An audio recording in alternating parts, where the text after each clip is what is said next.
I've worked very closely with children on the spectrum of autism.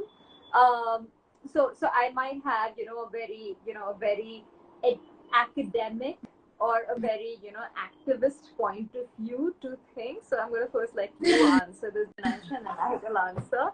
But what do you think goes amiss with people on the spectrum of autism? Why is it so hard for them to be sometimes authentic? Like, why do you think they lose their authenticity? I think the fear of judgment and the constant nagging from everyone, and whenever I've interacted with anyone, who is, who has autism, they always come up with something like, but why? Why do I have to do this? Or why do I have to be in this way? Why do I have to sit like this? Why do I have to stand like this? Like, what is the reason for it? And some of them honestly don't even ask you why, they just don't want to participate in your conversation. So I think it's really important when one is wanting to be authentic, you're allowing someone to be how they are, whether it's the way they write, whether it's the way they speak, whether it's the way they say hello to you.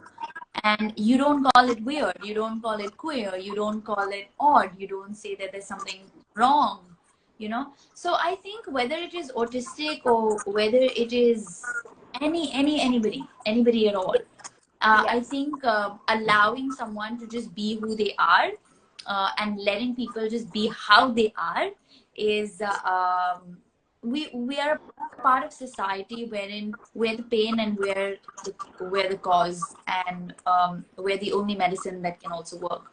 So for example, today, if we have a family member that is going through any of this, we'll probably be more empathetic. But if we see somebody else's family member, we'll probably be pitiful about it. So there is a there's a big difference between sympathy and empathy, and that itself, reflects to the opposite person, and that makes them feel fearful of being authentic. Like today, if I'm constantly going to be judged of the way I'm sitting or how I'm saying hi to you and things like that, it kind of it just makes the opposite person feel so close. They want to kind of just go back and do it. Think, okay, I just don't fit here. I don't want to be a part of this. I don't feel like I belong. And when we try to make kids especially feel in that way, they don't grow up to be confident adults. They don't grow up to bloom and blossom to their highest potential. And then we as parents or we as society or we as teachers keep on going on like, hey, but you should do it, you can do it. But those are all fake things. Like you're not allowing the child to be how they are, but you're telling them you can do it. So you're kind of contradicting to who you are as well. So that's my take on this. And yeah, like to hear you. I love that. And I love that because I know you haven't studied autism, but that's such an accurate description of, sometimes what goes on. But just to take us through the political, social aspect of how autism came into being was that in 1911, in Switzerland, a psychiatrist said that, childhood schizophrenia, kids who are lost in their own world, would react or respond in certain ways. Who have a fantasy world of their own, who are creating, doing things on their own, and if you pull them out, they'll react. That was like, if 100 years ago was the first time the diagnosis of autism came into being.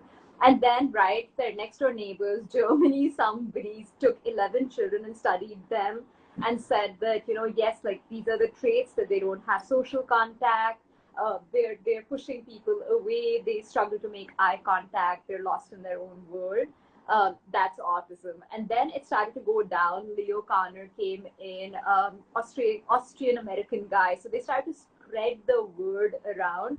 And he said that a milder form of this is Asperger's, where it's high intelligent. It's not that they're lost in their own world, but they're kind of high intelligence, but they like to be secluded from the world. They don't want the intelligence to oppress the world. So they're kind of lost and myopic in their own world.